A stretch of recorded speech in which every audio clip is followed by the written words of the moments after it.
Hello hello मंडळी, तुम्ही कसे आहात? आज आपण बनवणार आहोत मूग डाळीची भाजी. मूग डाळीची भाजी. तुला आवडेल का खायला? येस नक्की. Yes mamma. ओके, चला आपण तयारी करूया. मूग डाळीची भाजी बनवायला आपल्याला हे साहित्य लागणार आहे.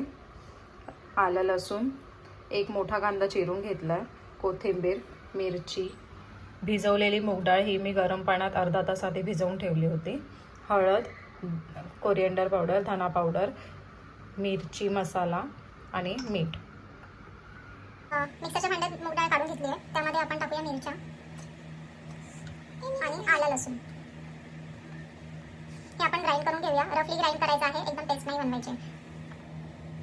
हे असं वाटून घेतलंय, अजिबात पाणी नाही घातलंय. असे दाणेदार असं थोडं वाटलं गेलं पाहिजे. आता हे एका भांड्यात काढून घेऊया. यामध्ये आता आपण कांदा, कोथिंबीर, हळद, धना पावडर, थोडासा मसाला अगदी किंचित सारखा, कारण की आपण ह्याच्यामध्ये मिरची घातली होती, आणि चवीनुसार मीठ घातलंय. हे एकदम मिक्स करून घेऊ. तेल तापलंय, मीडियम गॅस करायचा आहे आणि भाजी सोडू शकतो.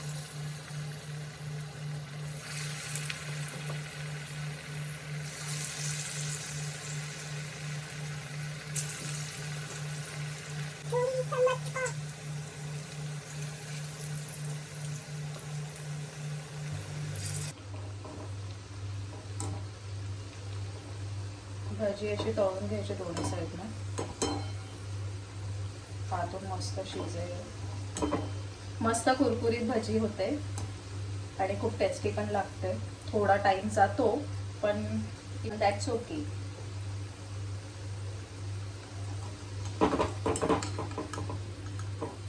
असे गोल्डन ब्राऊन होईपर्यंत परतून घ्यायचे. आता आपण काढून घेऊया. हे असं मी रुवणचं ताट रेडी केलंय. मसूरची डाळ, भात आणि ही मुगाची भाजी.